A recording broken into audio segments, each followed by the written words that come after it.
This is 63-year-old Donald Ray Lance of West Virginia. This is 62-year-old Jenny K. Whitefeather, also of West Virginia. Why am I discussing these two people and I haven't posted in 2 days? Thank you to my tech support. Well, here's why.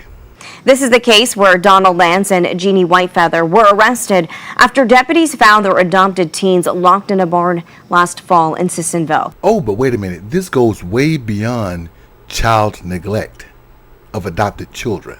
The couple sought out and adopted 5 black children from a shelter, targeting them for their race to do forced labor.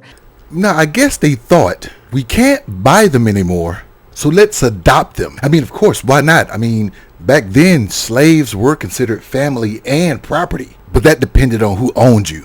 Now, I don't know the laws in West Virginia, but the state could have paid them to adopt them. And I say that because they were back in court, not just because additional charges were brought against them, but because of... They are now back in jail on $500,000 cash bonds each. But the matter addressed in court today was about the first bond they posted when they were able to put down $400,000 cash back in February. And how were they able to post $400,000 in bond? Now, I don't know if they paid 10% of that. I don't know if they paid the full bond, but they had to have $400,000 secured. Where did they get the money from? Do it look like they got $400,000? The complaint said Lance and Whitefeather first had them at this 80-acre ranch in Washington state and then moved to the Sissonville home. After they were arrested, the two sold the Washington home for about $700,000 and the Sissonville home for about $300,000. Prosecutors believe they used that money for bond. Okay.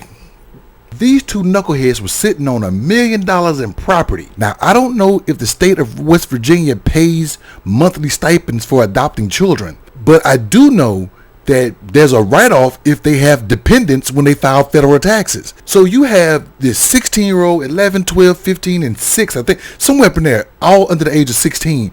You have these children working on your plantations.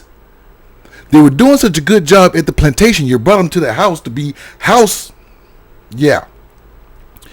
And you were getting a tax write-off from the federal government, and you was possibly getting a state write-off because you adopted children. You were sitting on a $750,000 plantation and a $300,000 big house. That's how you were able to post your $400,000 bond.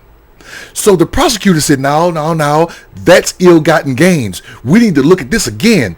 So what they're doing now is the prosecution is sitting on the $400,000, and now they got to come up with $500,000 a piece now in order to be free for their trial, until the prosecution find out how they got that $400,000 and how they were able to afford all of that with their 5 or 6 slaves. What do you think?